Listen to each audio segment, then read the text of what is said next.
আনম এহসানুল হক মিলনকে তার বক্তব্য রাখার জন্য আহ্বান জানাচ্ছি।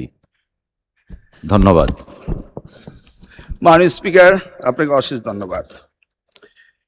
পটুয়াখালী 2 এমপি শফিকুল ইসলাম সাহেব আজকের সংসদ ভবনের দিকে ছাত্ররা আসছে পরীক্ষা পেছানোর দাবিতে, সেই সম্পর্কে তিনি কথা বলেছিলেন। এই ব্যাপারে আমরা অনেক পর্যালোচনা করে দেখেছি। গতকালকে যে ফিজিক্স সেকেন্ড পেপার পরীক্ষা হয়েছে, হিসাব বিজ্ঞান এবং যুক্তিবিদ্যা, এই পরীক্ষার সময় বৃষ্টি ছিল, অনেকে ভিজেছে এবং পরীক্ষা সঠিকভাবে দিতে পারেনি, এই ধরনের কমপ্লেইন এসছে।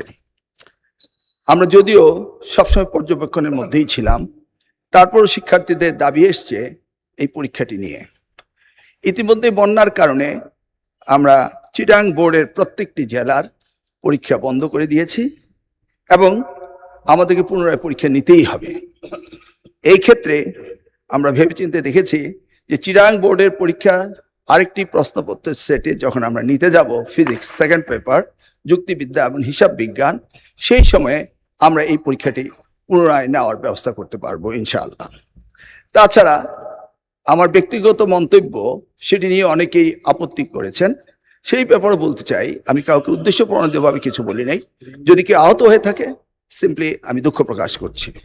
মাননীয় স্পিকার, এখন আসি আমরা বিলের ব্যাপারে।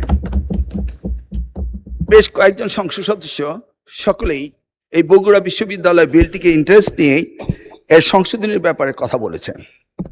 আমি দেখেছি ওনারা যে প্রস্তাবগুলি আনার চেষ্টা করেছেন অত্যন্ত যুক্তিসঙ্গত, কিন্তু বিষয়টি হলো ওই প্রস্তাবগুলো অলরেডি আমরা ইনক্লুড করেছি।